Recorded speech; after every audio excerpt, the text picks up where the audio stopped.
طیبہ طاہرہ سیدہ زہرا عابدہ زاہدہ راسیہ مرضیہ شہزادی کونین مادر حسین بطول عذرا مریم سارا عصمت بی بی فاطمہ سارا سلام اللہ علیہا بلند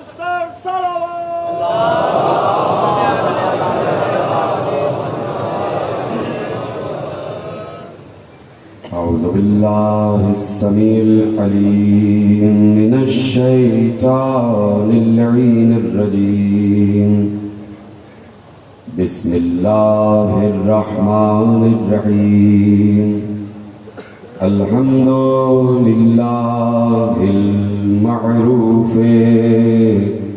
من غير رؤية والخالق من غير روية الذي لم يزل قائما دائما إذ لا سماء ذات أبراج ولا ليل داج ولا بحر ساج ولا أرض ذات نهاد ولا خلق ذو اعتماد والصلاة والسلام والتحية والإكرام على نبي الرحمة وخازن المغفرة وقائد الخير والبركة ومنقذ العباد من الهلكة سيدنا ومولانا أبي القاسم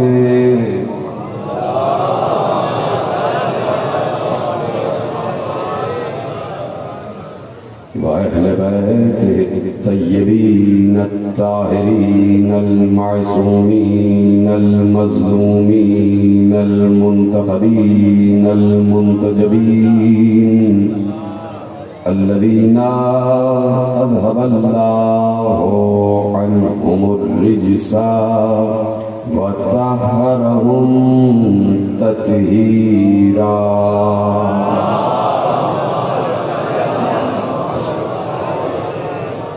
أما بعد فقد قال الله سبحانه وتعالى في محكم كتابه المجيد وفرقانه الحميد وقوله الحق بسم الله الرحمن الرحيم الذين ينفقون في السراء والضراء والكاظمين الغيظ والعافين عن الناس والله يحب المحسنين صلوات محمد وعلى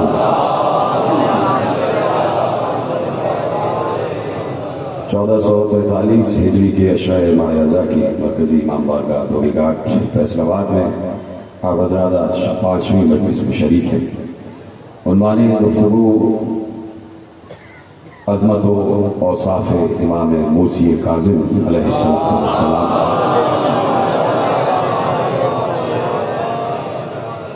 اور سلسلہ گفتگو اس وقت 5ویں مرحلے میں داخل ہو رہا ہے.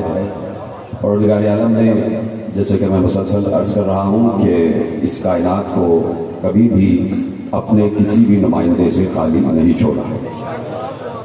اس کائنات کو خصوصاً اس دنیا کو اپنے کسی بھی نمائندے سے خالی نہ چھوڑنا اس کی مجبوری نہیں بلکہ ہماری مجبوری. یہ انسانوں کی فلاح کے لیے انسانوں کی ہدایت کے لیے ضروری ہے کہ جب سامنے کی بات ہے اور ایک معمولی عقل رکھنے والا انسان بھی یہ بات سمجھ سکتا ہے اور اگر یہ بات کسی کو سمجھ میں نہیں آ رہی ہے تو اس کا مطلب ہے کہ اس کے پاس معمولی سی بھی عقل نہیں ہے. اور وہ بات یہ ہے کہ سیدھی سی بات ہے, بچہ بھی یہ بات سمجھ لے گا کہ قرآن بھی اس بات کا گواہ ہے, احادیث بھی اس بات کی گواہ ہے کہ جس وقت شیطان نے سجدہ آدم سے انکار کیا، اس نے اللہ سے اپنی تمام مزدوریوں کا، وہ جو مزدوری والی عبادتیں اس نے کی تھیں،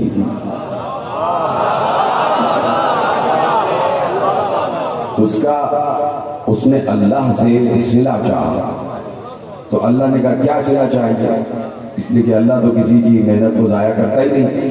تو کہا کہ میں اس کی نسل کو بہکانا چاہتا ہوں، آدم کی نسل کو بہکانا چاہتا ہوں، اور قیامت تک اس کی نسل کو، اس کی ذریت کو، اس کی اولاد کو دائیں سے بائیں سے آگے سے پیچھے سے بہکانا چاہتا ہوں، اور بہکاؤں گا.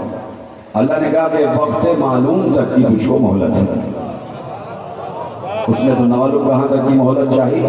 اللہ نے کہا وقت معلوم تک کی مہلت، جس کو جتنا چاہتا بہکانا، چاہے سامنے سے، چاہے پیچھے سے، چاہے آگے سے، چاہے پیچھے سے، کہیں سے بھی چاہنا بہکانا، لیکن تجھے وقت معلوم تک کی مہلت ہے.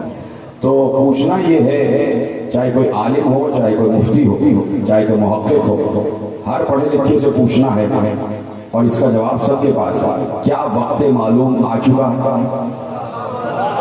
سب کا جواب ہے نہیں، اب تک وقت معلوم نہیں آیا. پوچھوں گا کہ آپ کو کیسے پتا کہ وقت معلوم نہیں آیا؟ تو جواب آئے گا اس لیے کہ ابھی بھی جھوٹ بولا جا رہا ہے،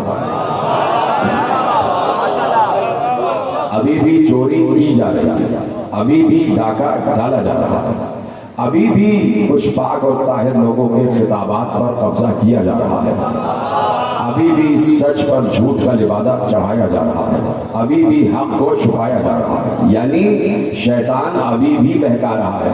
اس کا مطلب ہے وقت معلوم ابھی نہیں آیا، گویا شیطان بہکا رہا ہے. اللہ سے اذن لے کے چلا ہے، اللہ نے کہا جتنا چاہتا ہے بہکا لے. تو اب یہ عدل الہی پر حرف آ جائے گا. یہ ہے وہ بات جس کے لیے میں نے زحمت دی ہے. حرف الہی، عدل الہی پر حرف آ جائے گا. عدل الہی پر اعتراض اٹھے گا کہ اگر اللہ یہ انتظام نہ کرے کہ آسمان سے شیطان کی صورت میں ایک بہکانے والا تو ہر دور میں موجود ہو، لیکن آسمان سے رحمان کی صورت میں ایک راہ بتانے والا موجود نہ ہو.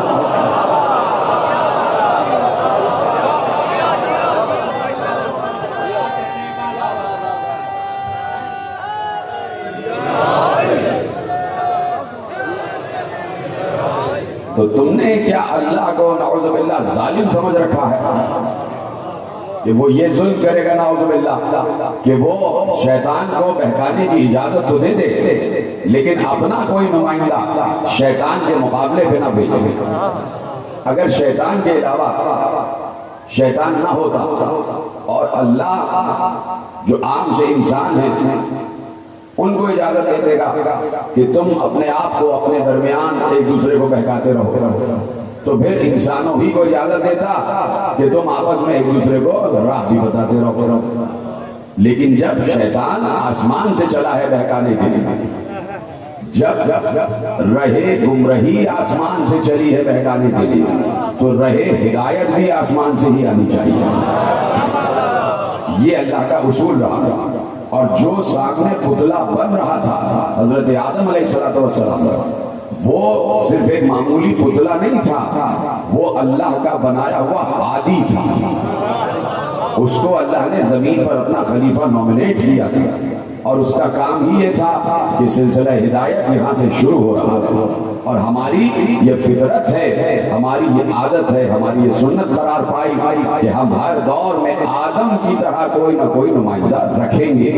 یہ ہے وہ فکر کہ جس فکر کی طرف ہر کلمہ گو کو نگاہ کرنی چاہیے، ہر کلمہ گو کو توجہ کرنی چاہیے.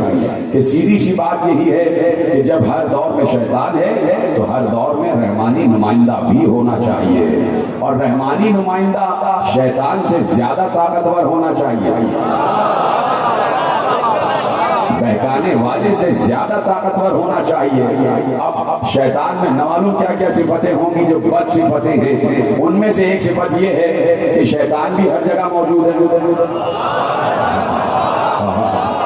جو سمجھ گئے تو میرا سلام ہے. شیطان ہر جگہ موجود ہے، ہر گھر میں موجود ہے، ہر انسان کے ساتھ موجود ہے، ہر وقت بہکاتا ہے، چلتے پھرتے سوتے جاگتے اٹھتے بیٹھتے کھاتے پیتے بہکاتا رہتا ہے، مسجد میں جانے سے روکتا ہے، اچھے کام کرنے سے روکتا ہے، کبھی کوئی اچھے کام کرنے جاتا ہے تو بیچ میں کوئی نہ کوئی راہ ڈال دیتا ہے، کوئی نہ کوئی بادھا ڈال دیتا ہے، بندش کھڑی کر دیتا ہے، یعنی مسلسل وہ ساتھ ہے لیکن نظر نہیں آ رہا، دکھائی نہیں دے رہا۔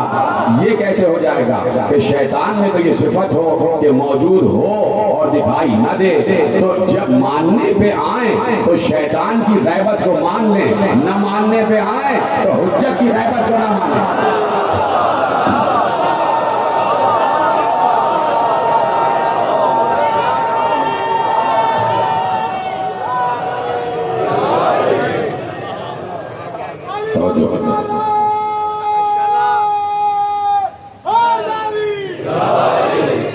جو ہے نا آپ کی، تو اب دیکھیے یہ پوری دنیا کا کام، یہ پورا کارخانہ قدرت، اس کا چلانے والا اللہ ہے۔ یہی حسین کا پیغام ہے۔ لوگ مجلس اعزا کو اب تک سمجھے نہیں، لوگ ذکر حسین کو اب تک سمجھے نہیں۔ ذکر حسین سبب ہے ذکر توحید کا۔ یہ جو باتیں توحید کی معرفت کی ہم مجلس میں بیان کرتے ہیں، یہ ہمارے ہر امام نے ہمیں بتایا، یہ ہم اپنے اماموں سے سیکھ کر بتا رہے ہیں۔ ہم پر کوئی وحی نہیں اتر رہی ہے، ہم پر کوئی الہام نہیں ہو رہا ہے، اور ہمیں ان اماموں نے بتایا ہے کہ ہمیں ان اماموں نے بتایا ہے جن اماموں کو اللہ نے بنایا ہے۔ جو فرمانے نا، تو اب جیسے آدم سے لے کے خاتم تک ہر بھیجا ہوا نمائندہ اللہ کی نگاہ میں ہے اور اللہ کی طرف سے ہے، اسی طرح جب تک شیطان بہکاتا رہے گا تب تک ماننا پڑے گا کہ رحمانی نمائندہ بھی ہے۔ اور اگر کوئی جملہ آپ کے حوالے، اور اگر کسی نے اپنا یہ عقیدہ بنایا ہوا ہے کہ اب پیغمبر کے بعد اللہ کا کوئی نمائندہ نہیں ہے راہ ہدایت دینے کے لیے، اس کا مطلب ہے اسے مسلسل شیطان بہکانا ہے۔ یہ بھی شیطان کی بہکائی ہوئی فکر ہے کہ کوئی راہ بتانے والا نہیں ہے، یہ بھی شیطان اڑیل رہا ہے دماغ میں۔ تو اس کا مطلب ہے کہ جو بھی ذکر حسین ہے عقیدہ بیان کیا جاتا ہے وہ تمام کا تمام ائمہ کے حوالے سے بیان کیا جاتا ہے۔ پچھلے سال جو میں نے موضوع قرار دیا تھا اس میں ایک جملہ دیا تھا، اور وہ جملہ میرے موضوع میں ہے اور بڑا کارگر ہے، اس لیے آپ کے حوالے کرتا ہوں کہ صحت سیاسہ کا جنہوں نے ترجمہ کیا ہے مولانا وحید الزمان، بہت بڑے عالم ہیں کہ عالم اسلام کی 6 کتابوں کا جنہوں نے ترجمہ کیا ہے، صحیح بخاری سے لے کے اور سنن ابن ماجہ اور مسند احمد ابن حنبل، صحیح مسلم، ترمذی، مشکات، یہ ان کتابوں کا جنہوں نے ترجمہ کیا ہے مولانا وحید الزمان۔ انہوں نے کتاب لکھی تھی ہدیۃ المہدی، ان کی کتاب ہے ہدیۃ المہدی، اور آپ کے اسی شہر سے چھپی ہے۔ اس کتاب میں انہوں نے لکھا کہ میں تحقیق کے بعد اس نتیجے پر پہنچا ہوں کہ جن 12 نقبا کا، جن 12 جانشینوں کا، جن 12 ائمہ کا پیغمبر نے اپنی حدیث میں تذکرہ کیا ہے، ان میں پہلا علی ہے، دوسرا حسن ہے، تیسرا حسین ہے، اور پھر آخری مہدی ہے۔ سارے ائمہ کے نام انہوں نے ویسے لیے جیسے آپ تسلیم کرتے ہیں، اسی طرح انہوں نے کہا کہ ان میں کا 7واں موسی کاظم ہے، اور جو فرمانے تو اب یہ تو بات تسلیم شدہ ہے کہ کہیں نہ کہیں کوئی بات مانی جا رہی ہے، کہیں نہ کہیں ہم کو تسلیم کیا جا رہا ہے۔ تو جتنا بھی ذکر حسین ہے وہ ذکر توحید ہے، وہ ذکر الوہیت ہے، وہ ذکر قدرت خدا ہے۔ اور حسین نے سمجھایا کہ پوری کائنات میں اللہ کا حکم چل رہا ہے، پوری کائنات میں اللہ کا حکم چل رہا ہے۔ میں نے عرض کیا تھا نا کہ خوارج نے ایک نعرہ لگایا کہ الحکم للہ الامر للہ، حکم بھی اللہ کا ہے، امر بھی اللہ کا ہے۔ تو بات تو بالکل ٹھیک ہے کہ حکم بھی اللہ کا ہے اور امر بھی اللہ کا ہے، لیکن یہ تو بتاؤ خوارج، اے خارجیوں یہ تو بتاؤ کہ امر ہے تو اللہ کا، اتر کس پہ رہا ہے؟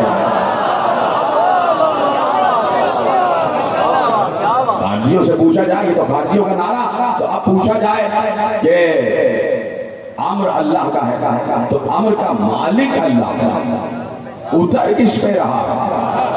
توجہ ہے نا بھائی؟ سورہ قدر ہر روز پڑھی جاتی ہے، نوالوں کتنے لاکھوں دفعہ پڑھی جاتی ہوگی پورے روئے عرض پر۔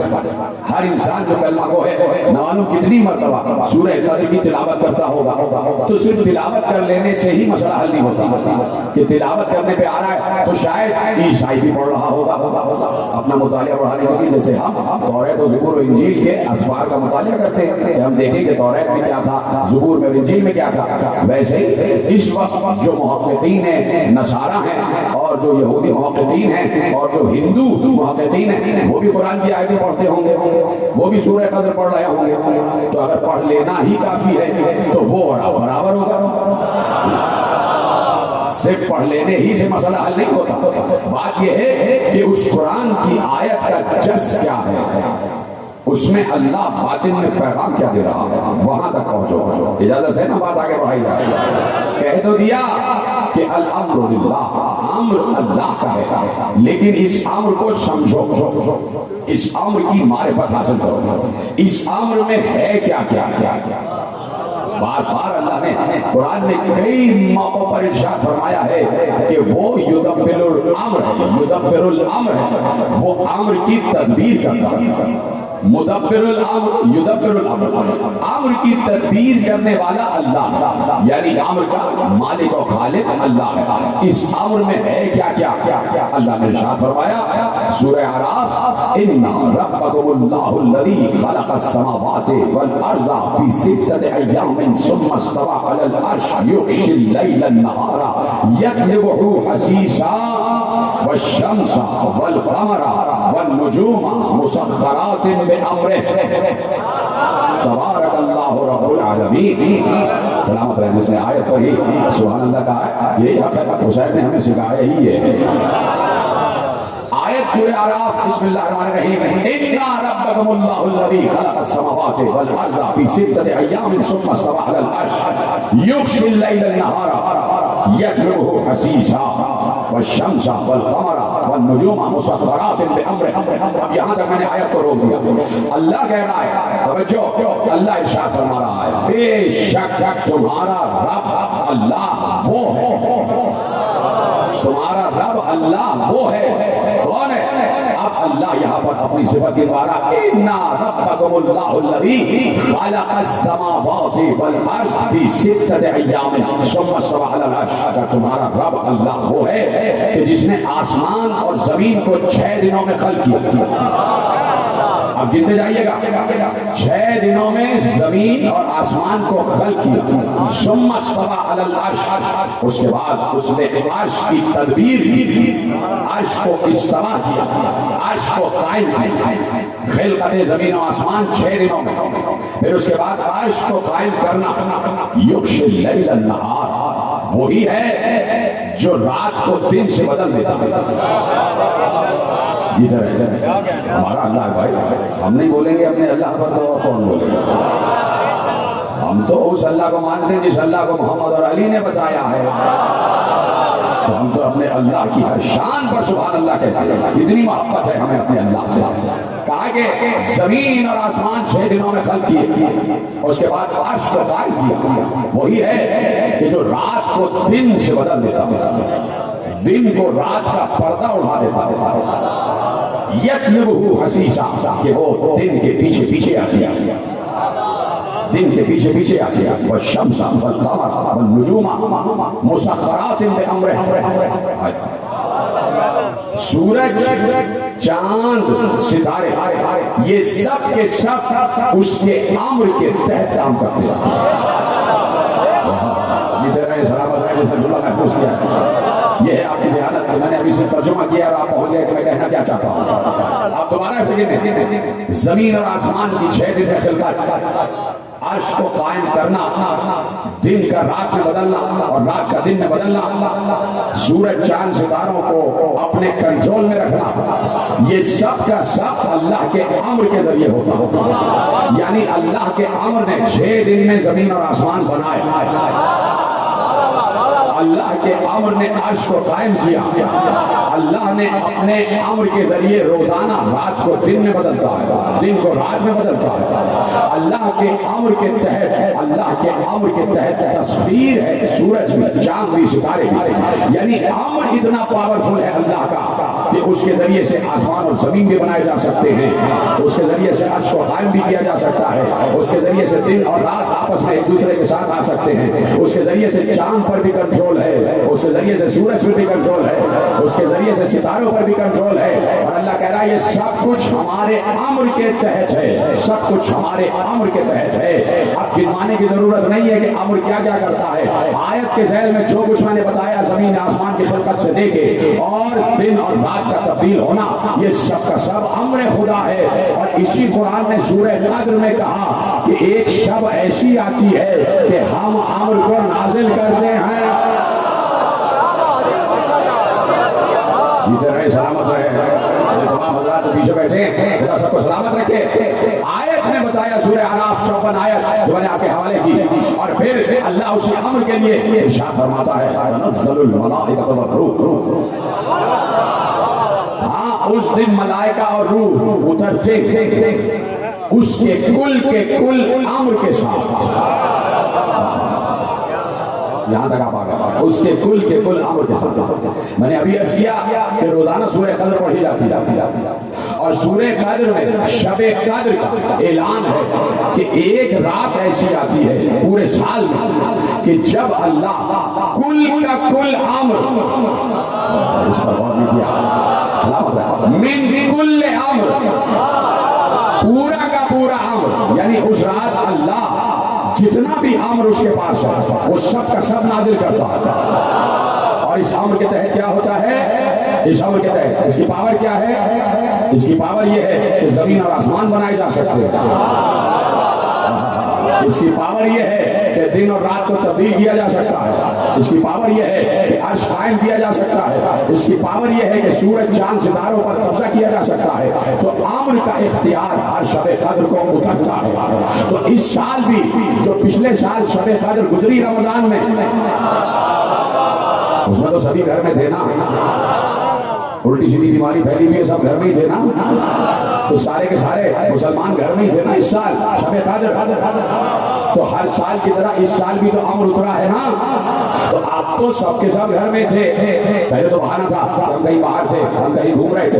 آپ تو سب کے سب گھر میں تھے, چاہے اپنے گھر میں ہو چاہے اللہ کے گھر میں ہو, تھے تو سب گھر میں. تو اب عام مسلمانوں سے نہیں پوچھتا ہوں, وہ تو بیچارے بڑے بھولے بھالے ہیں. بات یہ ہے کہ پڑھے لکھے مسلمانوں سے پوچھتا ہوں, آپ بھی تو گھر میں تھے, اس سال بھی شب قدر آئی ہے, وہ کہیں گے آئی ہے. میں کہوں گا اس سال بھی شب قدر میں امر اترا ہے, وہ کہیں گے یہ کیسے ہو سکتا ہے کہ شب قدر آئے اور امر نہ اترے, اس لیے کہ آیت قرآن کبھی جھوٹ نہیں بولتی. اس سال بھی امر اترا ہے. تو اب سیدھا سا 14 سال سے سوال ہے, یہ بتا دو کس پر اترا ہے.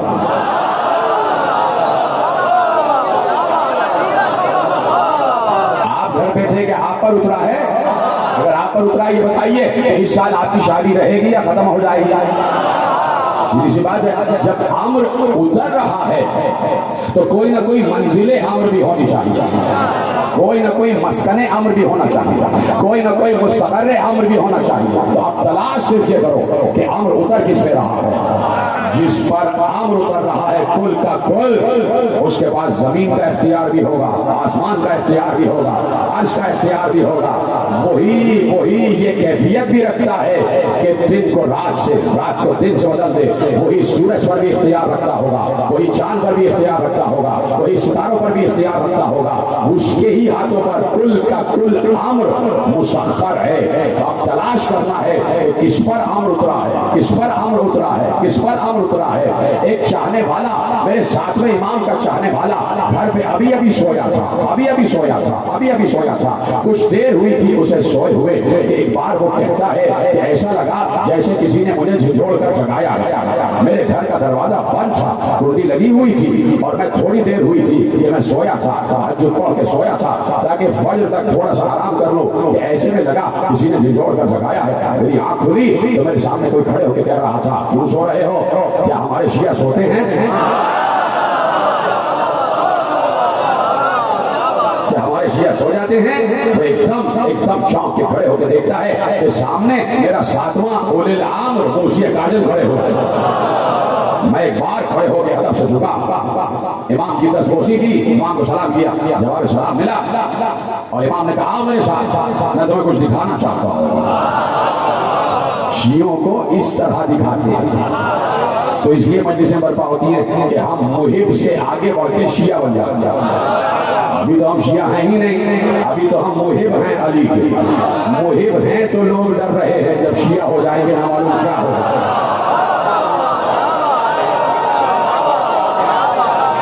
ابھی تو ہم محب علی ہیں.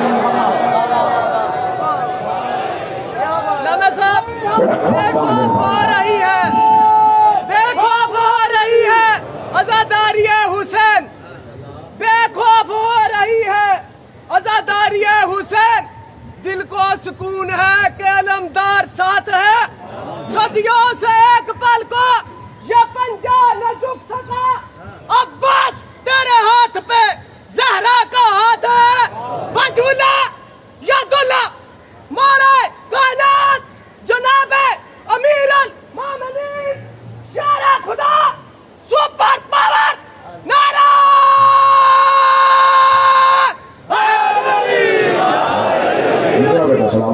جو فرمایا آپ نے, تو کہا کہ اٹھو ہم تمہیں کچھ دکھانا چاہتے ہیں.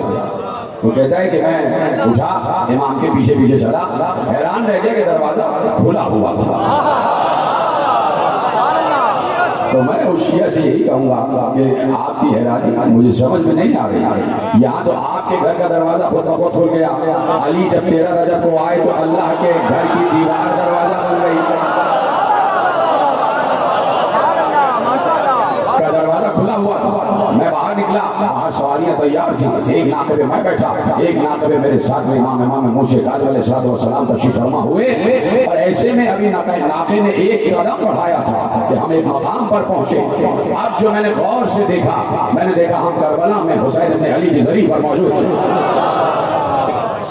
کربلا میں حسین ابن علی کی زری پر موجود تھے.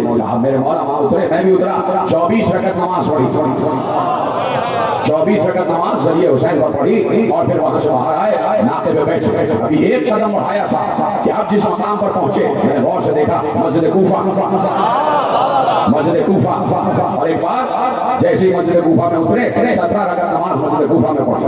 وہاں سے باہر نکلے, سواری پہ بیٹھے, ایک قدم سواری نے آگے بڑھایا, ہم پہنچے اور اس مقام کو نہ پہچانا. میں نے کہا مولا یہ کون سا مقام ہے؟ کہاں یہاں ابراہیم خلیل اللہ پیدا ہوئے تھے. 24 رکعت نماز میرے مولا نے وہاں ادا کی, اور میں نے اپنے مولا کے ساتھ 24 رکعت نماز ادا کی. کیا خوش قسمت انسان تھا, روح نماز کے پیچھے نماز پڑھ رہا تھا. وہاں سے آگے بڑھے, ابراہیم خلیل اللہ کے مقام سے آگے بڑھے, سواری پہ بیٹھے. ابھی ایک قدم آگے بڑھا تھا کہ سواری نے کسی مقام پر پہنچایا. جیسے ہی غور سے دیکھا تو وہ روضہ رسول مدینہ النبی, وہاں 24 رکعت نماز پڑھی. اور اب میں اپنے مولا کے پیچھے چلا, پھر سواری پر بیٹھے. 2 قدم آگے بڑھائے تھے, کسی مقام پر ہم رکے, کسی مقام پر ہم رکے. آیت یاد ہے نا پوری, کسی مقام پر ہم رکے. مولا نے میرا نام لے کر کہا, سنو اب میں تمہیں کچھ دکھانا چاہتا ہوں. سنو میں تمہیں کچھ دکھانا چاہتا ہوں. میں ادباً مستعد ہو گیا, تیار ہو گیا کہ میرے وقت کا اولی الامر کیا دکھاتا. ایک بار میرے مولا نے کہا, یا لیل اقبل و یا نہار اقبل, اے رات چھپ جا, اے دن ظاہر ہو جا. جدھر آئے تو سمجھ گیا میرا سلام ہے. کیسے سنایا آپ نے, آپ کو سلامت رکھا. یہی ہے نصرت معصوم کا, یہی ہے, اور یہی مدح معصوم سننا کہا جیسے آپ نے سنا. میرے مولا نے کہا, اے رات چھپ جا, اے دن طلوع ہو جا. کہ میں نے دیکھا اچانک رات ختم ہوئی اور روشن دن طلوع ہو گیا. میرا روح کب کب آ رہا تھا کہ میں یہ کیا دیکھ رہا ہوں. کہ ایک بار میرے مولا نے مجھے دیکھا, فوراً کہا, اے دن واپس چلا جا, رات دوبارہ طلوع ہو جا. میرے مولا دن کو رات میں, رات کو دن میں بدل رہے تھے, اور اللہ کہہ رہا تھا یہی تو اولی الامر کا کمال ہے. یہی تو امر ہے، اور اسی امر کے تحت جب اولی الامر کے پاس یہ امر آتا ہے تو ہم اسے اختیار دیتے ہیں چاہے جو کرے، اس لیے کہ امر پہنچائے اور جس کے پاس اختیار آ جاتا ہے۔ یہ بات لوگوں کے سمجھ میں کیوں نہیں آتی بعض اوقات کہ بھائی شہر کا ایک ڈپٹی کمشنر بھی ہوتا ہے، ایک کمشنر بھی ہوتا ہے، ڈپٹی کمشنر کے اپنے اختیارات ہیں، کمشنر کے اپنے اختیارات ہیں، ڈپٹی کمشنر اپنے دائرہ اختیار میں جو چاہے کرے، اسے کمشنر سے پوچھنے کی ضرورت نہیں ہے۔ جب وہ اپنے دائرہ اختیار سے تجاوز کرنے پہ آئے یا اس سے زیادہ بڑھ کے کسی کام کو اسے انجام دینا ہوتا جو آئین میں اس کے اختیار میں نہیں لکھا، آپ وہ کمشنر سے پوچھے گا کہ یہ کروں یا نہیں۔ سلام ہے نا بھائی، آپ کو پوچھے گا کمشنر سے یہ کام کروں یا نہیں۔ تو ڈپٹی کے پاس جتنا اختیار ہوتا ہے اسے بار بار اپنے اعلیٰ افسر سے پوچھنے کی ضرورت نہیں ہوتی، اور اگر پوچھ لیا تو اعلیٰ افسر یہی کہے گا کہ بھائی آپ کے پاس تو اختیار لکھا ہوا ہے، پوچھنے کی ضرورت کیا، کر دیجیے۔ آپ تو وہی کریں گے جو اختیار کہتا ہے، آپ کو وہی کرنا ہے جو آپ کا اختیار کہہ رہا ہے۔ تو جتنا اختیار اعلیٰ اتھارٹی کی طرف سے ایک ماتحت کو دیا جاتا ہے، اس ماتحت کو بار بار اعلیٰ اتھارٹی سے پوچھنے کی ضرورت نہیں ہوتی، اپنے دائرے اختیار میں ہر کام کرتا ہے۔ اعلیٰ اتھارٹی جسے اللہ کہتے ہیں اس نے کل کا کل اختیار امر میں رکھ دیا۔ اب جس کے پاس امر چلا جائے اسے امر کے تحت ہر اختیار حاصل کرنے اور استعمال کرنے کی کلی اجازت ہے، اسے بار بار پلٹ کے اللہ سے پوچھنے کی ضرورت نہیں ہے کہ میں یہ کام کروں یا نہ کروں، کروں یا نہ کروں، کروں یا نہ کروں۔ اس لیے جب بھی کوئی آگے کہتا ہے ہمارے یہاں قحط ہے، بارش نہیں ہو رہی، وہ کہتے بارش ہو جاتی ہے، اللہ سے کہنے کی ضرورت ہی نہیں ہے۔ کوئی آگے آگے میرا بیٹا مر گیا ہے، وہ کہتے زندہ ہو جا، اللہ سے پوچھنے کی ضرورت ہی نہیں ہے۔ اس لیے کہ امر میں زندہ کرنے کا اختیار بھی ہے، امر میں بارش برسانے کا اختیار بھی ہے، پہنچے ہی نہیں۔ اور ایسے ہی کسی اولی الامر کے پاس کوئی آ کے یہ کہے میرے پاس بیٹا ہی نہیں ہے، تو وہ پوچھ کے تھوڑی ساتھ دے گا۔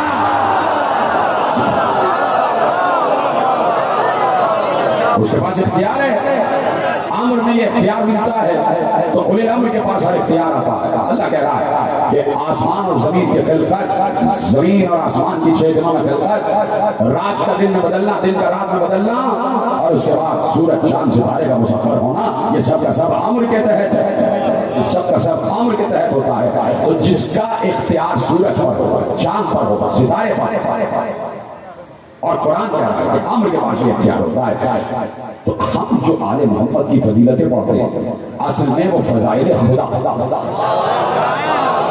اصل میں وہ فضائل قرآن ہے کہ جب قرآن کہہ رہا ہے کہ والشمس والقمر والنجوم مسخرات بامرہ، اس کے امر کے تحت یہ چاند سورج ستارے کام کرتے ہیں، تو یہ بتانا ضروری ہے کہ کیسے کام کرتے ہیں۔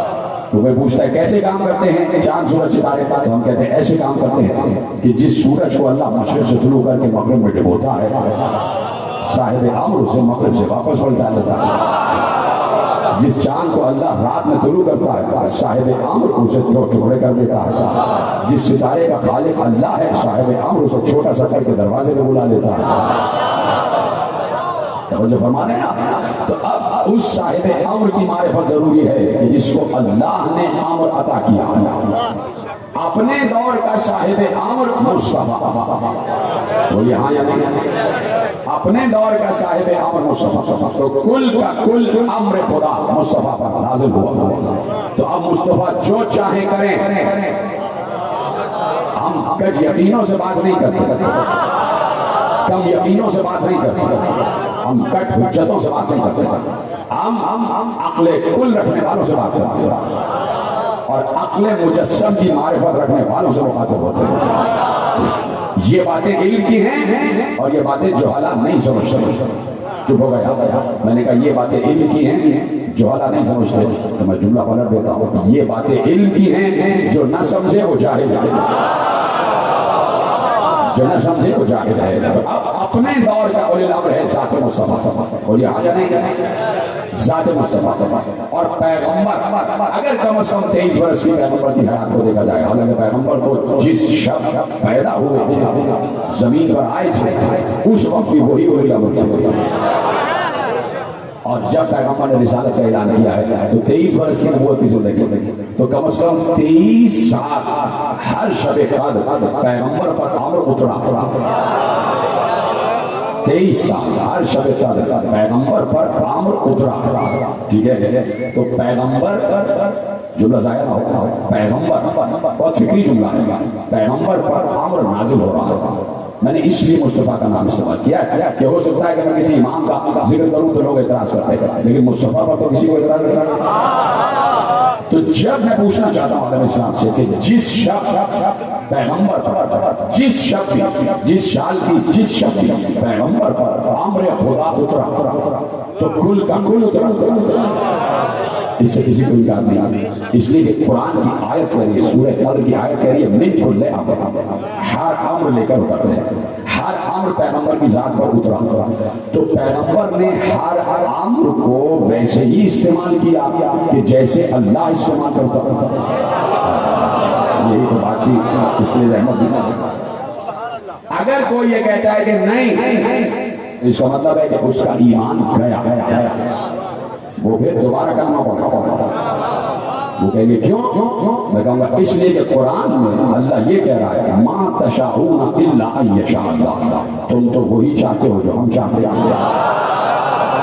یعنی جیسے ہم امر کا استعمال کرتے ہیں ویسے ہی ہم نے تم پر امر اتارا ہے تو تم بھی ویسے استعمال کرو. یعنی مصطفیٰ نے امر کے استعمال میں نہ کمی کی نہ زیادتی. جو ہے استعمال امر میں نہ کمی کی نہ زیادتی, جیسے اللہ چاہتا تھا ویسے ہی امر استعمال کیا. تو آپ دیکھیے ادھر, آپ ادھر آ جائیے, ادھر میری طرف دیکھیے, توجہ ہے. تو اب واجب ہے, میں نے کہا میری تقریر کا ایک ایک لفظ قیمتی ہے, کوئی لفظ بھرتی کا نہیں ہوتا. آپ پر اعتماد ہے مجھے کہ آپ میرے کسی لفظ کو ضائع نہیں کرتے. باقی جگہوں پہ ہوتا ہے کہ لوگ کہتے ہیں کیا غور کر رہے ہیں, کوئی قصہ سنائے, کوئی لطیفہ سنائے, کیونکہ آج کل زیادہ تر ہو رہا ہے, اس سے 2-4 لطیفے سنائے لیجیے مجلس تمام ہوئے چلے گئے. بات یہ کہ پیغام کیا دیا جا رہا ہے, عقیدے کو مضبوط کیسے کیا جا رہا ہے, وہ یہاں پہ ہو رہا ہے. اس لیے میری طرف دیکھتے. تو اب تحمل سے اس لیے سمجھا رہا ہوں تاکہ بات ذہنوں میں بیٹھ جائے, اور پھر اس کے بعد یہ تمہید میرے اگلے جملوں میں کام آنے والی ہے. اس لیے اس کو اپنے ذہنوں میں محفوظ رکھیں کہ اللہ کے رسول نے ہر امر ویسے استعمال کیا جیسے اللہ استعمال کرتا. یعنی مرضی مصطفیٰ, مرضی خدا, اللہ کی مرضی کے تحت استعمال کیا ہے. تو اب بعد مصطفیٰ جو اولی الامر ہو اس پر واجب ہے کہ امر خدا ویسے ہی استعمال کرے جیسے اللہ استعمال کرتا. تو اب اگر کسی کو کسی نے بعد خدا اولی الامر تسلیم کیا, کسی کو کسی نے بعد رسول خدا اولی الامر مانا ہے, تو اب وہ اس کو دیکھے کہ کیا وہ ویسا ہی کام کرتا ہے جیسے اللہ چاہتا ہے. کچھ باتیں ایسی ہوتی ہیں کہ جو آپ تک بغیر بتائے پہنچ جاتی ہیں, میں مطمئن ہو جاتا ہوں کہ بات پہنچ گئی. کیا بعد رسول کسی نے اگر کسی کو اولی الامر مانا ہے, بعد رسول تو یہاں تک کا عرصہ آ رہا ہے نا, کوئی ادھر ادھر نہ چلا جائے, تو کسی نے کسی کو اولی الامر مانا ہے تو کیا اس اولی الامر نے یہ دیکھے کہ ہر امر خدا اسی علم خدا کے تحت استعمال کیا جو علم خدا اللہ اپنے اولی الامر کو دیتا ہے. تو اگر آپ تک یہ بات نہ پہنچی اور آپ فیصلہ نہ کر پائے کہ وہی علم بعد رسول خدا اولی الامر کے پاس تھا جو اللہ کا علم تھا, تو علم میں کامل ہونا چاہیے. اور جو اولی الامر علم میں کامل ہوتا ہے وہ یہ نہیں کہے گا کہ مجھ پر بھی کبھی شیطان آتا, میں بھی کبھی راستے سے بھٹک جاتا ہوں, راستے سے ہٹا ہوا دیکھو تو مجھے راستے پہ لگا دینا. پہچان یہ ہے اصل اولی الامر کی کہ وہی اصل اولی الامر ہے کہ وہ علم خدا کے تحت ویسا ہی کام کرتا جیسے اللہ کرتا. اس کی پہچان یہ ہے کہ جیسے ہی وہ منبر پر آئے تو کہے جو چاہو مجھ سے پوچھنا, میں ہر سوال کا جواب دوں گا. علم کا کامل ہونا چاہیے، علم میں کامل ہونا چاہیے. تو رسول اپنے دور میں اولی الامر اور کامل اولی الامر. تو اب وہ اولی الامر ہو بعد رسول جو رسول جیسا ہو. توجہ ہے، تیار ہے سننے کے لیے؟ پوری تمیز سن لی. اب اولی الامر وہ ہو جو بالکل رسول جیسا ہو. میں آج کے اتنی بڑی داڑھی والے ملا کی بات نہیں کر رہا، جو خام ہی کہتا ہے ہم رسول جیسے اور رسول ہم جیسے، ان کی بات نہیں کر رہا. بات کر رہا ہوں کہ اللہ نے جس اولی الامر کو رسول جیسا بنایا، میں اس اولی الامر کی بات کر رہا ہوں کہ جس کے لیے اللہ نے کہا ہے کہ ثم اورثنا الکتاب الذین اصطفینا من عبادنا. سورہ فاتر میں کہا کہ ہم نے اپنی کتاب کا وارث مصطفیٰ کو اور مصطفیٰ جیسے مصطفیٰوں کو بنایا. یہ ہے فیصلہ، یہ ہے فیصلہ، یہ ہے فیصلہ. جیسے آپ نے سنا کہ ہم نے اپنی کتاب کا وارث مصطفیٰ کو اور مصطفیٰ جیسے مصطفیٰوں کو بنایا ہے. ٹھیک ہے، تو اب جو بعد مصطفیٰ اولی الامر ہو اس کے لیے ضروری ہے کہ وہ بعین ہی مصطفیٰ. ٹھیک ہے، وہ جو فرمایا آپ نے علی ابن یقین ساتویں امام کے دور کا ایک چاہنے والا، بہت عظیم چاہنے والا، اس نے مولا سے دریافت کروایا کہ حکومت وقت نے مجھے وزارت کی دعوت دی، کیا میں وزیر بن جاؤں؟ کیا میں وزیر بن جاؤں؟ تو آج کے لیے جو منسٹرز بن جاتے ہیں، جو نیشنل اور پروونشل اسمبلی کے ممبرز بن جاتے ہیں، ان کے لیے پیغام ہے کھڑے تو ہو جاتے ہیں انتخاب میں. اللہ سے بھی اجازت نہیں ہے. تم کہو گے نہیں جمہور کا جو فیصلہ ہے وہی اللہ کا فیصلہ ہوتا ہے. یہ بھی عجیب فکر دی ہے کہ جو جمہور کا فیصلہ ہے وہی اللہ کا فیصلہ ہے، جو اکثریت کا فیصلہ ہے تو وہ اللہ کا فیصلہ ہے. بیجے صاحب ایک مشہور مسئلہ ہے کہ گئی بھینس پانی، اب اس کا انتظار کرتے رہیے کب باہر نکلے گی. اس لیے یہ مسئلہ مشہور ہے گئی بھینس پانی میں، کہ جب بھینس پانی میں جاتی ہے تو پانی میں رہ جاتی ہے، اور وہ باہر کھڑا انتظار کر رہا ہے کب نکلے گی، اپنی مرضی سے باہر آئے گی. ٹھیک ہے، تو کہہ دیا کہ بھئی جمہور کا فیصلہ اللہ کا فیصلہ ہوتا ہے، جو اکثریت کا فیصلہ ہوتا ہے وہی اللہ کا فیصلہ ہوتا ہے. اس لیے ہم تو انتخابات پر یقین رکھتے ہیں. اچھا، آپ انتخابات پر یقین رکھتے ہیں تو اللہ نے ملائکہ اعلیٰ میں معصوم ملائکہ سے انتخاب کیوں نہیں کروایا کہ مجھے زمین پر خلیفہ بنانا ہے، تم اپنے درمیان میں سے کسی چن کو چن کر مجھے بتا دو. یہ جمہوریت اگر ہونی تھی تو اسی منزل پر ہو جائے. اللہ کہتا آدم میرا نمائندہ ہے، اے فرشتوں تم اپنا نمائندہ لاؤ. فرشتے اگر اپنا نمائندہ لے آتے ہیں اور وہ دور جمہوریت کا دور ہوتا، سمجھ گئے تو آپ کو سلام ملتا. وہ دور پہلا دور ہے جب آدم کا پتلا بنا ہے، اس دور میں وہ دور اگر جمہوری انتخابات کا دور ہوتا، الیکٹورل ڈیموکریسی کا دور ہوتا جو آج ہے. اور اللہ کہتا فرشتوں تم اپنا نمائندہ لاؤ، میرا نمائندہ آدم، اور انتخاب ہوتا. تو آپ بتائیے کون جیتتا اور کون؟ اکثریت میں تو فرشتے تھے.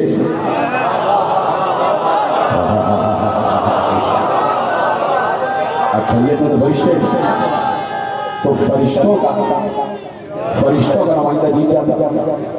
اللہ کا اقلیت ہی وہ اپنا اصل نمائندہ لے کے بیٹھا. نعوذ باللہ، میں تو باتیں سمجھا رہا ہوں. تو کبھی بھی جمہور کا فیصلہ حق نہیں ہوتا، کبھی بھی جمہور کا فیصلہ حق نہیں ہوتا. اس لیے کہ جمہور میں گھوڑے گدھوں کو ساتھ باندھا جاتا ہے.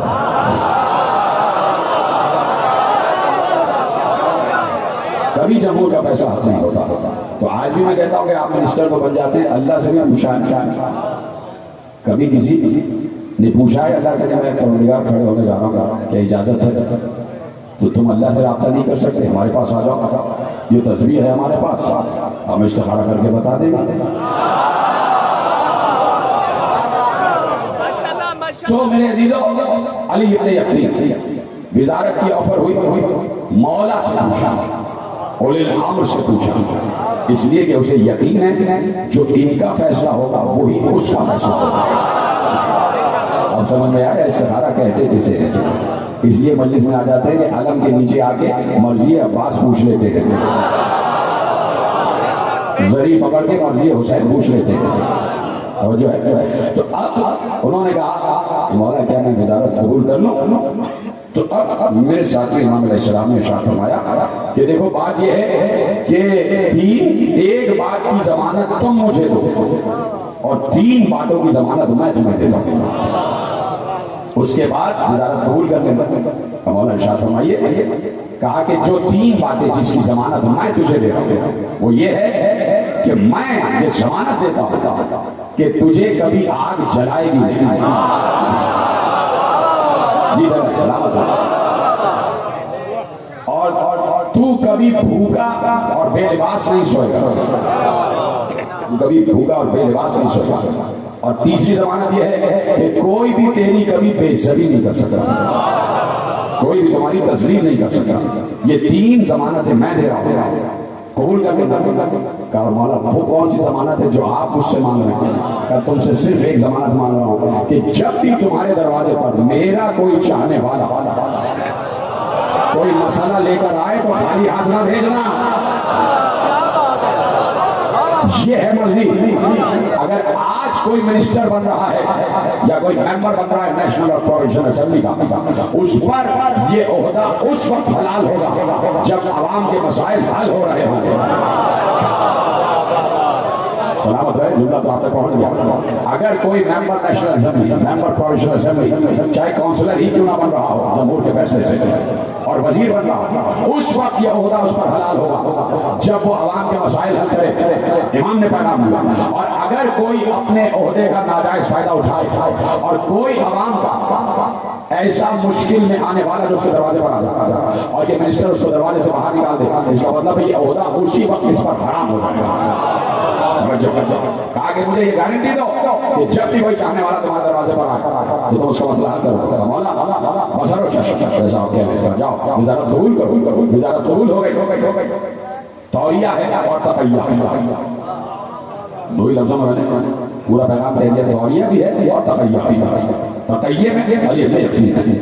اور اس کے بعد یہ آل محمد کے چاہنے والے کا خاصہ ہوتا کہ اگر کسی باطل حکومت کا بھی حصہ ہے تو اس باطل حکومت کے لیے بھی اس نے امام اس باطل حکومت کے لیے بھی وہ دیانت کام کرتا ہے اس وقت جب تک باطل حکومت دین حق کے لیے نقصان دہ نہ ہو جائے۔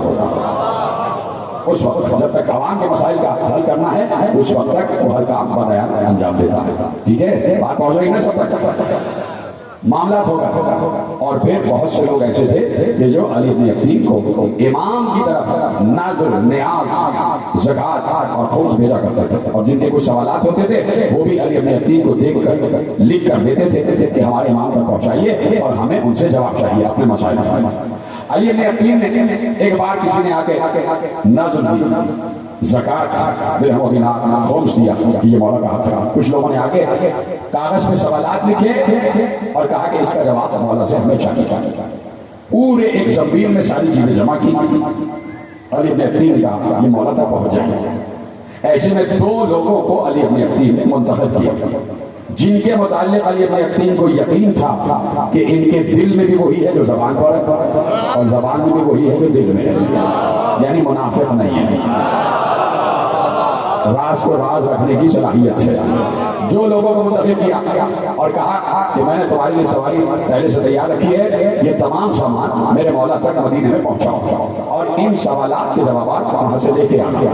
یہاں سے یہ 2 افراد چلے، راستے میں کچھ کھانے پینے کا سامان لیا، پہنچے مدینے سے کچھ دور پہنچے تھے کہ ان کا سامان سفر جو کھانے پینے کا سامان تھا وہ بالکل مختصر سا رہ گیا، تھوڑا سا آدھی روٹی رہ گئی، اور اس کے بعد تھک بھی گئے، پانی بھی پینا تھا۔ کہ تھوڑی دور مدینے سے رہ کے تھوڑا یہاں آرام کر لیتے ہیں، آس پاس دیکھتے ہیں، کچھ اپنا زیادہ راہ بھی طے کر لیتے ہیں کہ کچھ کھانے پینے کا سامان آ جائے اور تھوڑی طاقت و قوت آ جائے، پانی پی لیں تو آگے بڑھیں۔ پریشان ہو رہے تھے کہ سفر کیسے جاری رکھیں گے، واپس کیسے جائیں گے، اس لیے کھانے پینے کا سامان ختم ہو چکا تھا۔ ابھی یہ سوچ رہے تھے کہ دل میں سوچا کہ جیسے ہی کچھ انتظام ہوتا ہے تو یہاں سے چلیں گے، مدینے پہنچیں گے، امام کی زیارت کریں گے، امام کے حوالے ان کے تمام امانتیں کریں گے اور مدینے میں روضہ رسول کی زیارت کریں گے اور گھر واپس چلے جائیں گے۔ لیکن انتظار کر رہے تھے کہ کوئی آئے تو تھوڑا سا زیادہ راہ آ جائے. ابھی یہ سوچ رہے تھے کہ لکھا یہ ہے کہ دور سے گرد اڑتی ہوئی دکھائی. ایک گھوڑا سوار آ رہا تھا. جیسے ہی گرد چھٹی یہ دونوں ایک بار احترام میں کھڑے ہو گئے, اس لیے کہ کوئی اور نہیں, ساتھ میں امام موشے کاظم آ رہے تھے, ساتھ میں امام تشریف لا رہے تھے. اور جیسے ہی قریب آئے یہ دونوں آگے بڑھے, انہوں نے رکابوں کو تھاما, لجام کو تھاما. امام زمین پر تشریف لائے, انہوں نے امام کو سلام کیا, جواب سلام ملا کہ مولا آپ ہی کی طرف آ رہے تھے, یہ امانتیں آپ کی. امام نے ایک ایک امانت دی. اس امانت کو دیکھے بغیر کہا یہ فلانے کا اس میں نظر ہے, فلاں بن فلاں نے اتنی زکات دی ہے, فلاں بن فلاں نے اتنا خمس دیا ہے. پھر ایک اور زمبیل انہوں نے دی کہ مولا یہ کچھ لوگوں نے آپ سے سوالات پوچھوائے, ان سوالات کے جوابات بھی دے دیجئے. اور مولا ہمارے پاس کھانے پینے کا سامان ختم ہو گیا, وہ کچھ انتظام ہو جائے تو ہمارا ارادہ یہ ہے کہ ہم مدینے جائیں اور روضہ رسول کی زیارت کر لیں. امام نے کہا کتنا کھانا بچا ہے؟ بس یہ آدھی روٹی. امام نے کہا دو.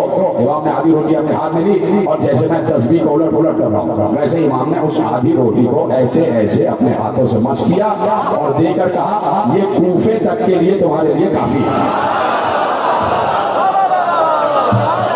سلامت رہیں آپ, خدا آپ کو سلامت رہے. باب الحوائج آپ کے حامی و ناصر ہو جائے.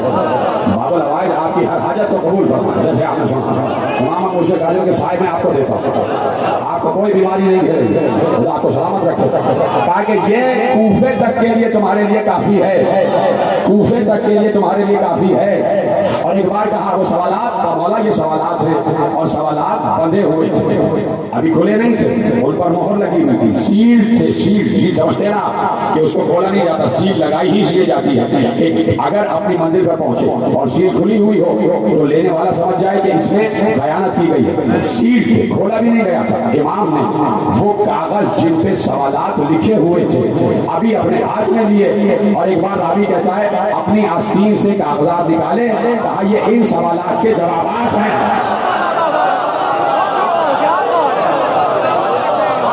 یہ ان سوالات کے جوابات ہیں. جاؤ سوال کے جوابات مل گئے, مولا سلامت رکھے, مولا سب کو شفا عطا کرے. میں دعا دے چکا ہوں, میری طرف دیکھنا.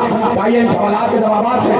اور کہا مولا نے کہ تم نے یہ کہا کہ روضہ رسول کی زیارت کرنی ہے تو زیارت تو تم نے کر لی.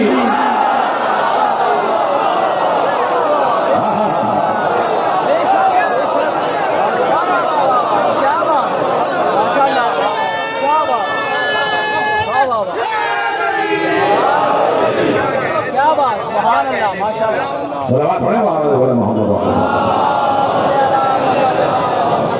تمام مومنین کی شفا اور صحت و سلامتی کے لیے بابا سے بلند درود پڑھیں محمد.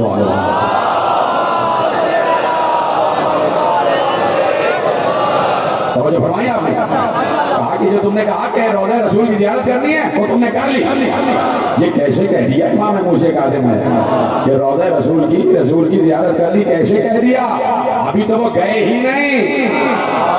تو نہ کہتا میرا مولا موشے کاظم اگر یہ روایت سامنے نہ ہوتی کہ میرے مولا جعفر صادق علیہ السلام 25 یا 26 برس کے ہیں, اپنے گھر کے دروازے پر کھڑے ہوئے ہیں, ہاتھ میں عصا ہے, اور ایسے میں امام ابو حنیفہ آ گئے امام صادق کی زیارت کے لیے. اس لیے کہ شاگرد ہے نا, تو شاگرد استاد کو سلام کرنے آ گیا. امام ابو حنیفہ دروازہ جعفر صادق پر آئے سلام کرنے, دیکھا میرا مولا جعفر صادق 26 برس کا ہے, دروازے پر ہی کھڑے ہوئے ہیں اور ہاتھ میں عصا ہے.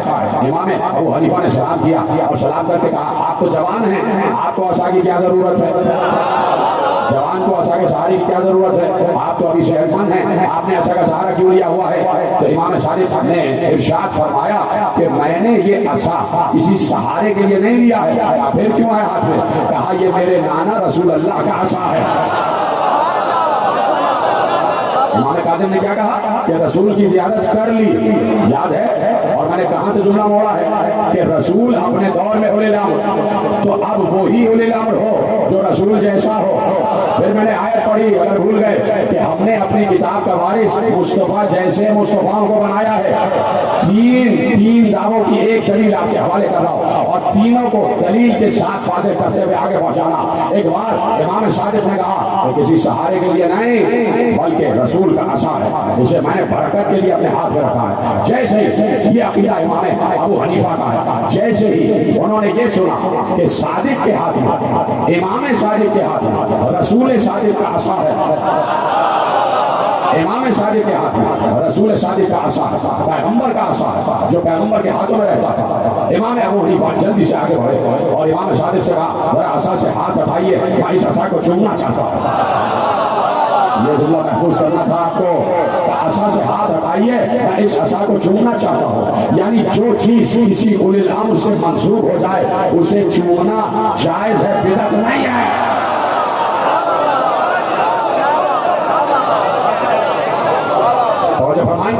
یہ عصا ایسے چومنا چاہتا ہوں، یہ رسول کا عصا ہے، میرا ہاتھ ہٹائیے، میں ایسے چومنا چاہتا ہوں۔ اب جلال کے عالم میں امام صادق نے کہا یہ عصا لکڑی کا عصا ہے، لکڑی کا عصا ہے، رسول سے مس ہوا تو تم چومنا چاہتے ہو۔ ایک بار آستین ایسے کی اور کہا ان رگوں میں رسول کا لہو آ رہا ہے۔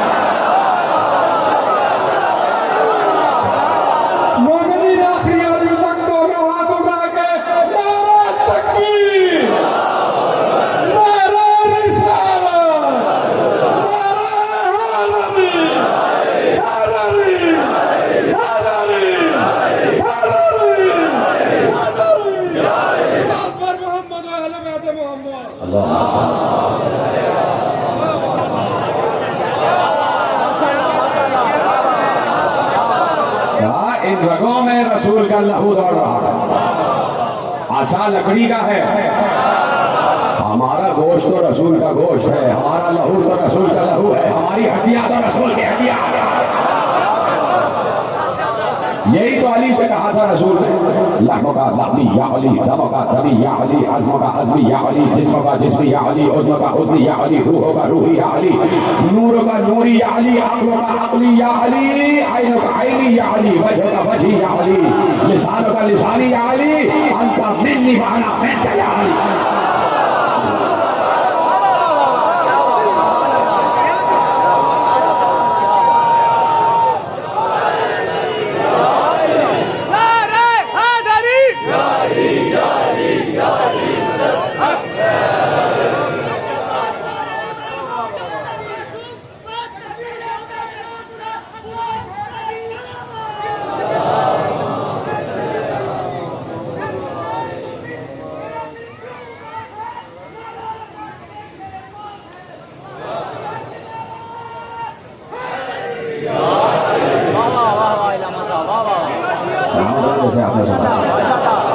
یا علی تیرا لہو میرا لہو، تیری ہڈیاں میری ہڈیاں، تیرا گوشت میرا گوشت، تیرا جسم میرا جسم، تیری عقل میری عقل، تیرا نور میرا نور، تیری روح میری روح، تیری زبان میری زبان، تیرا چہرہ میرا چہرہ، تیرے ہاتھ میرے ہاتھ، تیرے کان میرے کان، تو میں تو۔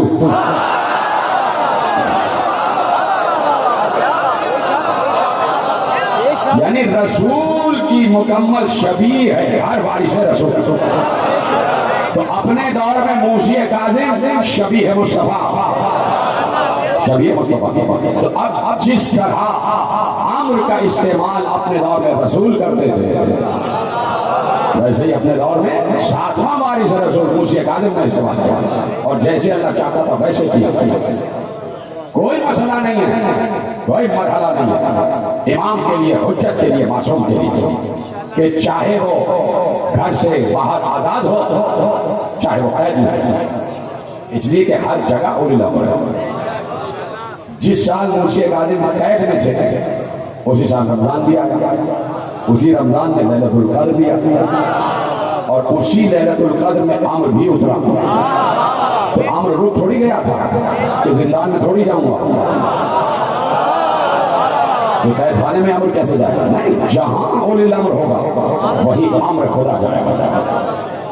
تو جہاں اولی الامر ہے وہی عمر خدا ہے۔ تو اگر آج کا اولی الامر رمضان میں 19 کو 21 کو یا 23 کو کسی مجلس میں آ جائے تو عمر خدا مجلس ہی میں اترے گا۔ جہاں پر اولی الامر ہوگا وہی امر خدا کا نزول ہوگا، اور کل کا کل امر خدا ہوتا ہے۔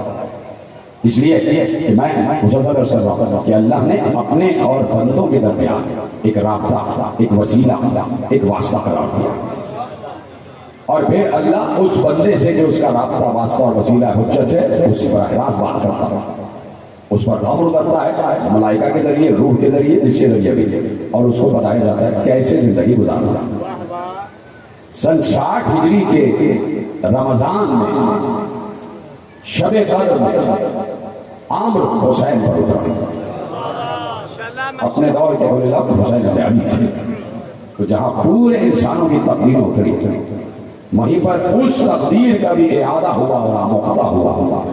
اللہ نے کل کا کل عمر اس سال حسین بن علی پر اتارا، اور تمام انسانوں کی تقدیریں بتائیں حسین کو، ہر انسان کی تقدیر حسین پر اتری، زمین و آسمان کی تقدیر آ گیا، سورج چاند ستاروں کی تقدیر آ گئی، حسین بن علی پر اتری۔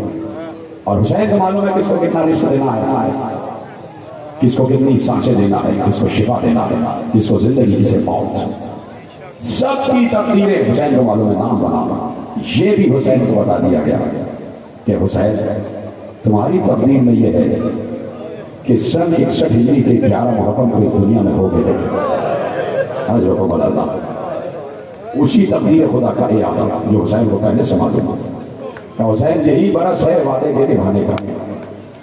حسین تمہارا بیٹا علی اکبر، اس کی بھی تقدیر اتارنا، علی اصغر کی تقدیر بھی اتارنا، تمہاری بہنوں کی تقدیر بھی اتار رہا ہو، تمہارے بھانجوں کی، بھتیجوں کی تقدیر بھی اتار رہا ہو، تمہارے دوستوں کی تقدیر بھی اتار رہا ہو۔ حسین ان سب کی تقدیر میں نے بہت بلند کر دی ہے، ان کی تقدیر میں نے کعبہ قوسین پہ لکھی ہے، یہ اتنے بلند ہیں کہ ان سے زیادہ بلند کوئی نہیں ہے، ان کی تقدیر کے لیے آج میں نے دستخط کر دیا ہے کہ یہ اس دنیا کو چھوڑنے کے بعد وہاں پہنچیں گے کہ جہاں میں۔ حسین تقدیر علی اکبر یہ ہے کہ جگر میں پرچی کا پھل لگے گا، تقدیر علی اصغر یہ ہے کہ تیر گردن سے باہر ہو جائے گا، تقدیر قاسم یہ ہے کہ لاش پامال ہو جائے گا، تقدیر محمد یہ ہے کہ دونوں کے لاشیں ماں کے سامنے پڑے ہوئے ہوں گے، بہنوں کی تقدیر یہ ہے کہ تمہارے ذبح ہوتے ہی سروں سے چادریں اتر جائیں گے، عباس کی تقدیر یہ ہے کہ بازو کٹ جائیں گے۔ کہ حسین تقدیر یہیں پر ختم نہیں ہوگی، مسلم کے 2 بچوں کی تقدیر بھی عجیب ہے کہ یہ 2 بچے بھی کربلا کے شہیدوں میں شمار رہا، یہیں سے کربلا کے درد کا آغاز ہو جائے گا۔ اجرکم اللہ، تو بات آ گئی تو یہ آپ پر واجب ہو جاتا ہے۔ معلوم ہے نا آج 2 چھوٹے چھوٹے تابوت برآمد ہوں گے، ننھے تابوت برآمد ہوں گے۔ یہ 2 ایسے بچے ہیں مسلمانوں، کلمہ پڑھنے والوں، رسول کا کلمہ پڑھنے والوں، یہ 2 ایسے بچے تھے جو اپنی ماں سے بھی بچھڑ گئے، اپنے باپ سے بھی بچھڑ گئے۔ ماں نے باپ کے حوالے کیا تھا، باپ مسلم جیسا سفیر حسین مسلمانوں کے شہر کوفے میں آیا تھا، انہی مسلمانوں نے خیال ہی نہیں کیا کہ یہ نبی کے نواسے کا نمائندہ ہے، نبی کے نواسے کا سفیر ہے۔ چلو سفیر سے تمہیں کوئی مسئلہ تھا، بچوں پر تو رحم کر رہے تھے، بچوں پر تو رحم کرتے۔ کیا گزر رہی ہے مسلم پر کہ چاروں طرف سے مسلم کو گھیرا جا رہا ہے۔ 8 ذی الحجہ جب آئی اور یقین ہو گیا کہ اب جنگ مقدر ہے، تو جناب ہانی کے گھر میں جب تک تھے تو جناب ہانی کے گھر سے بالکل ملا ہوا گھر قاضی شریح کا گھر تھا۔ یہ 60 سال قاضی رہا ہے، 60 سال قاضی رہا ہے، قتل حسین کا فتویٰ بھی اسی نے دیا تھا۔ 60 سال اپنی تمام تر سازشوں کو سامنے رکھتے ہوئے یہ 60 سال قاضی رہا۔ کسی دور میں اسے قاضی کوفے کا بنایا گیا، علی کا جب دور خلافت آیا تو علی نے چاہا کہ اسے ہٹائیں، لیکن اس نے اتنے پنجے مضبوط کر لیے تھے کہ کوفے میں ایک سازش برپا ہو جاتی اور بڑی عجیب کیفیت ہو جاتی، تو علی نے برقرار رکھا۔ 60 سال قاضی شریح رہا۔ ہانی کے گھر کے بالکل برابر میں گھر، ہانی کے ایک دوست نے کہا، جناب مسلم سے کہا کہ بچے بھی آپ کے ساتھ ہیں، کل صبح جنگ مقدر ہو چکی ہے، میں بات کرتا ہوں قاضی شریح سے، بچوں کو کچھ دن کے لیے اس کے پاس امانتاً رکھ دیتا ہوں۔ جیسی گھر میں گیا تو قاضی شریح کی گھر والیوں نے، گھر کی خواتین نے تھوڑا سا رحم کا اظہار کیا، کہا بچوں کو یہاں رکھو، کوئی مسئلہ نہیں۔ دوسرے دن مسلم جنگ میں شہید ہو گئے، مسلم کی شہادت ہو گئی۔ مسلم نے بس ذبح ہونے سے پہلے یہی کہا کوفے والوں سے، کوفے والوں کل عید مناؤ گے، کوفے والوں کل عید مناؤگے؟ میں دیکھ رہا ہوں قربانی کے جانور لینے کے لیے نکلے ہوئے ہو، ساتھ میں تمہارے چھوٹے چھوٹے بچے بھی ہیں، بس تم سے حسین کا سفیر یہ چاہتا ہے کہ میرے ساتھ بھی 2 بچے آئے تھے، ان کا خیال رکھنا، اور اگر مل جائے تمہیں کہیں کہ تمہارے ہاتھ لگ جائے تو ان پر ظلم نہ کرنا، انہیں مدینے کی راہ دکھا دینا، مدینے کی راہ دکھانا۔ مسلم جنگ کر رہے ہیں، بچوں کو خبر ہی نہیں کہ باہر بابا کا کیا حال ہو رہا ہے، یہ جملہ رونے کے لیے کافی تھا۔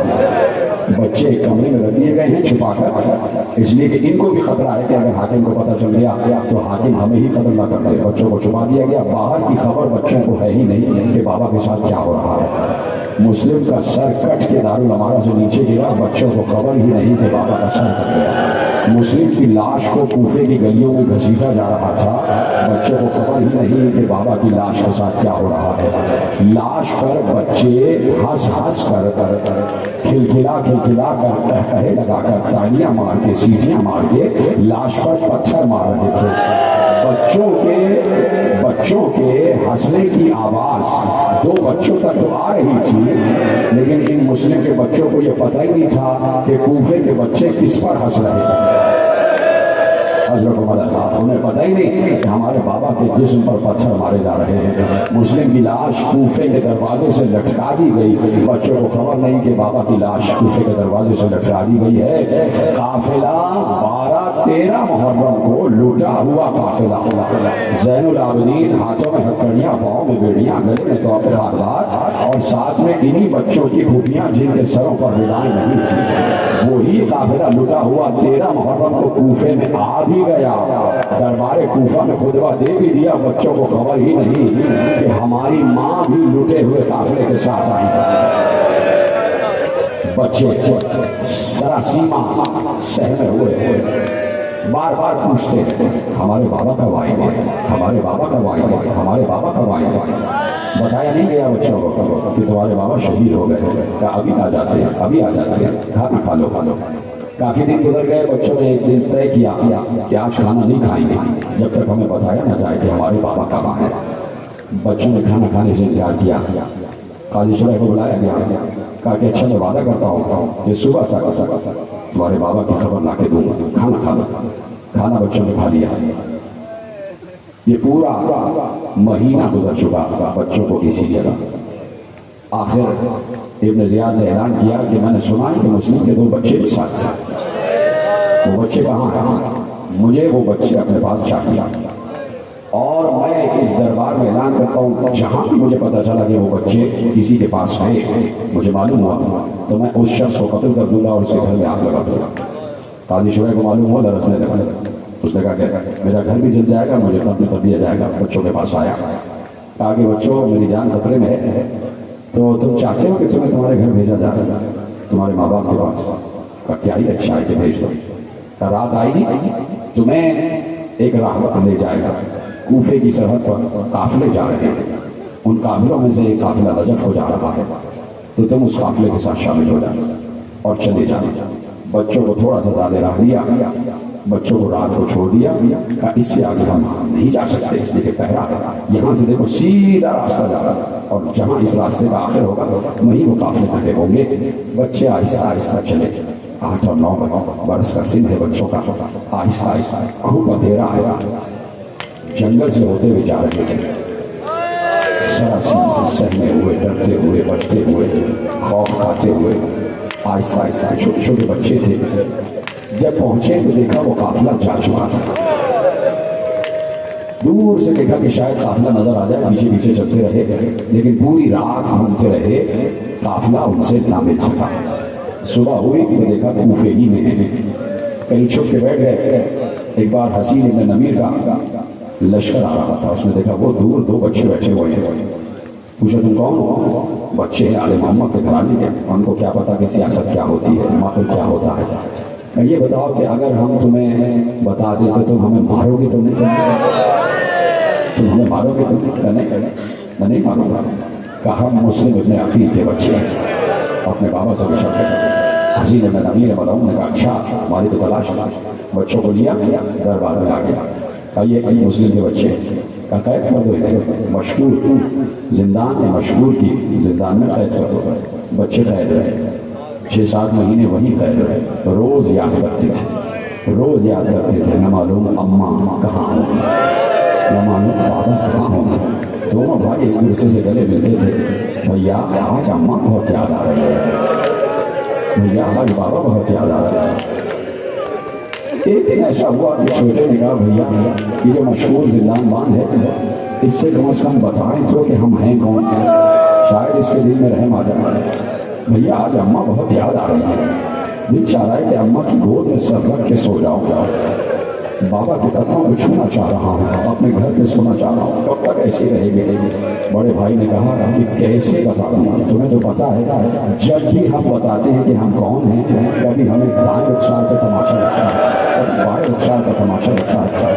چھوٹا بہت ضد کرنے لگا، بہت زیادہ رو رہا تھا، ابراہیم بہت زیادہ رو رہے تھے. بھیا محمد بتا دو شاید رحم آ جائے. بار بار بڑا بھائی کہہ رہا تھا کہ نہیں بتا سکتے، ہم پر بہت تشدد ہوگا. جب چھوٹے بھائی کی ضد بہت بڑھ گئی اور رو رہا تھا چیخ مار مار کے، ایسے میں مشہور آ گیا. بڑے نے کہا اچھا تم چپ ہو جاؤ، میں بات کرتا ہوں. چھوٹے بچے ہیں، سوچو چھوٹے بچے کیسے معاملہ فہمی کرتے ہوں گے. جیسے زندان بان آیا بڑا بھائی آگے بڑھا، کہا کہ تجھ سے کچھ کہنا چاہتے ہیں. کہا کہو کیا کہنا چاہتے ہیں. کہا تو رسول خدا کو جانتا، ان کو مانتا؟ مانتا ہوں، کیوں نہیں مانتا، وہ نبی آخر کرنے میں ان کا نام ہے. کہا کہ ان کی ایک بیٹی ہے فاطمہ زہرا، کیا ان کو مانتا؟ کہا کیوں نہیں، میری جان ان پر قربان ہے. ان کے دل میں تھوڑی سی ہمت آئی. کہا کہ کیا تو علی ابن ابی طالب کو مانتا ہے؟ کہا وہ میرے مولا ہیں. کہا علی ابن ابی طالب کے بیٹے حسین کو مانتا ہے اور جانتا ہے؟ اور میرے آقا ہے. کیا حسین کے سفیر مسلم کو جانتا ہے؟ کہا جانتا اور کیوں نہیں جانتا، افسوس ہے کہ ان کی نصرت نہ کر سکا. جیسے کہ لفظ سنا دونوں بھائی چیخ مار کے کہتے ہیں اسی مسلم کے بچے،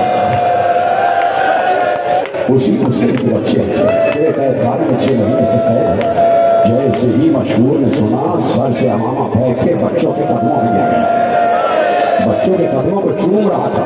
روایت میں لکھا ہے بچوں کے قدموں کو اپنے آنکھوں سے لگا رہا تھا، وہاں سے چوم رہا تھا. اور ایک بار ایسے ہاتھ جوڑ کے کہتا شہزادو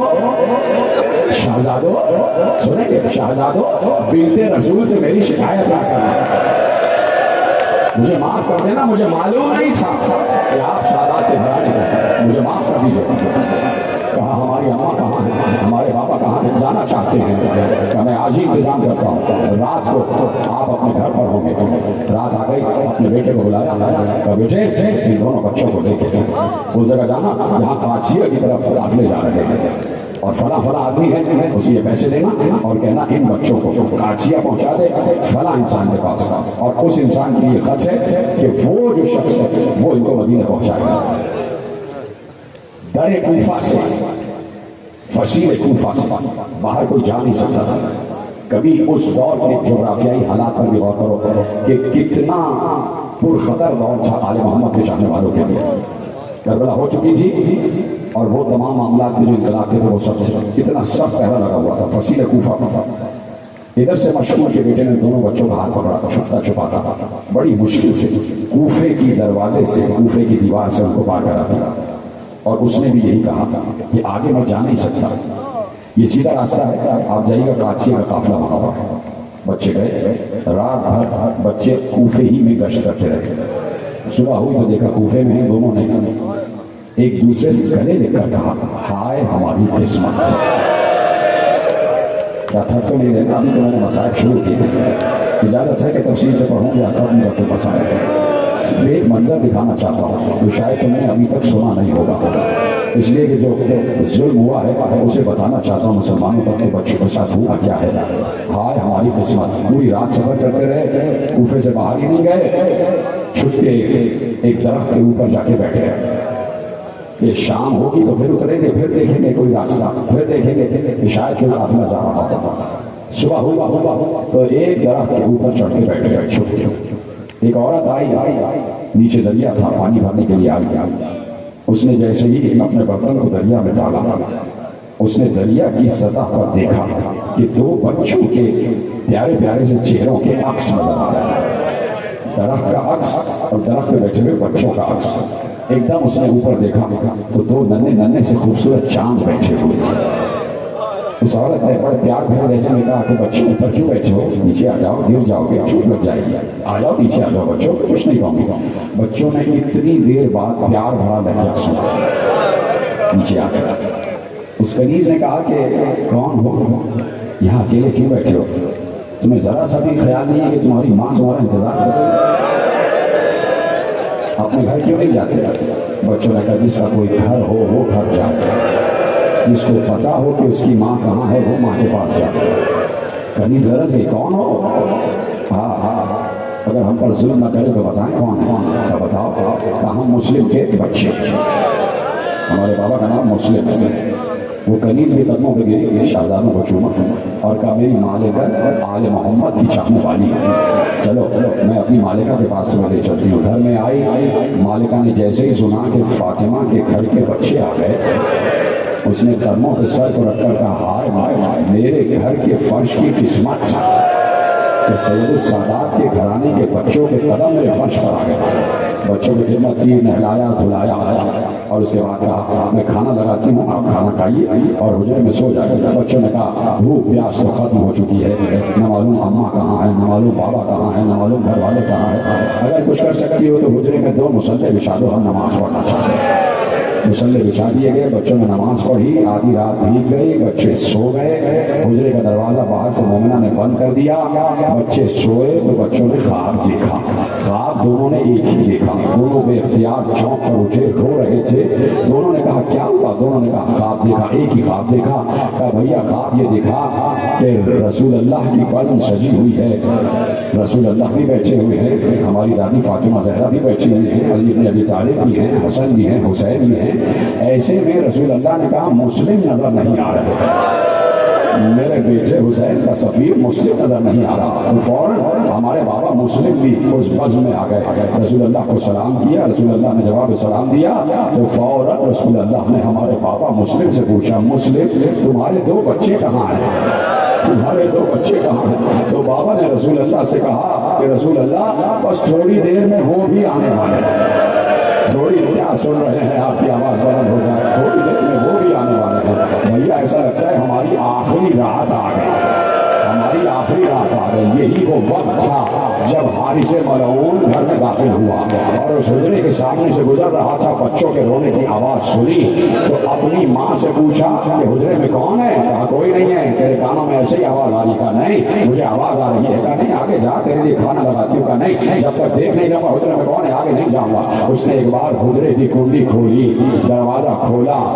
تو لکھنے والے نے لکھا، میر انیس نے لکھا کہ وہاں مسلم مظلوم کے پیارے نظر آئے، ایک برج میں 2 عرش کے تارے نظر آئے، مسلم کے بچے نظر آئے۔ ایک بار اس ظالم نے پوچھا کون ہو تم دونوں بچے؟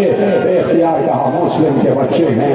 اس نے کہا پوری رات ہو گئی، 3 راتیں 3 دن ہو گئی، کوفے میں مارا پھر رہا ہوں کہ تمہیں تلاش کروں، اس لیے کہ ابن زیاد نے کہا جو لے کے آئے گا اسے 1000 درہم انعام میں دوں گا۔ پوری 3 دن اور 3 رات اور تم میرے گھر میں ہی مل گئے، چلو میں قید کر کے لے چلتا ہوں۔ بچوں کو باہر لایا، بچوں کو حجرے سے باہر لایا، صحن میں کھڑے کر دیا۔ میں نے جملہ کہہ دیا، آپ نے سن لیا۔ ذرا اس حارث کی ماں سے پوچھنا کہ بچوں کو حجرے سے کیسے باہر لایا۔ ماں نے بتایا دونوں کو بالوں سے پکڑ کے گھسیٹتا ہوا باہر لایا۔ بچوں کے قدم زمین پر کھاتے رہے تھے، بچوں کو بیچ صحن میں ایک ستون سے رسیوں سے باندھ دیا۔ صبح ہونے کا انتظار کر رہا تھا لیکن صبح ایسے نہیں ہوئی۔ کبھی محمد کے تماشا مارتا تھا، کبھی میں ہی رہ گیا ہوں، میں ہی تمہاری گردنیں کاٹوں گا، میں ہی تمہاری گردنیں کاٹوں گا۔ بچوں نے کہا سن تو ہمیں زندہ لے جا ابن زیاد کے پاس، زندہ لے جا، وہ تجھے انعام دے گا۔ کہا نہیں یہ نہیں کروں گا، تمہاری گردنیں کاٹ کے لے جاؤں گا، کہیں ایسا نہ ہو کہ تمہیں زندہ لے کر جاؤں اور راستے میں کوئی تمہیں مجھ سے چھین لے اور وہ انعام لے جائے۔ اچھا یہ کر لے کہ ہماری زلفیں کاٹ دے اور ہمیں غلاموں کی طرح بیچ ہمیں بیچ دے غلاموں کی طرح، اس سے زیادہ تجھے قیمت مل جائے گی. کہا یہ بھی نہیں کرنا ہے. اچھا یہ تو کر کہ ابن زیاد نے تجھے 1000 درہم دینے کا وعدہ کیا ہے، ہمیں ہمارے گھر پہنچا دے، ہم تجھے 10 گنا زیادہ انعام دلوائیں گے. بچے حجت قائم کر رہے تھے کہ اس کے اندر شیطان نے حلول کیا ہوا ہے. کہا کہ نہیں، مجھے صرف انعام چاہیے، صرف انعام چاہیے، تمہاری گردنیں کاٹوں گا. کہا اچھا کچھ نہیں کر سکتا، تو یہ تو کر سکتا ہے 2 رکعت نماز پڑھنے کی اجازت دے دے اور پڑھ لو نماز اگر تمہارے کوئی کام آتی ہے. دونوں نے نماز پڑھی. 8 اور 9 برس کے بچے. یہ ہے آل محمد کا گھرانہ. اس لیے بیٹھ کر 1400 برس سے ذکر کر رہے ہیں کہ نماز بچانے والا یہی گھرانہ ہے. یہاں کے تو بچے بھی محافظ نماز ہیں. 8 اور 9 برس کے بچے بیٹھ گئے، نماز پڑھی. 2 رکعت نماز جیسے ہی کامل ہوئی، ایک بار آگے بڑھا، محمد کی گردن کو پکڑا.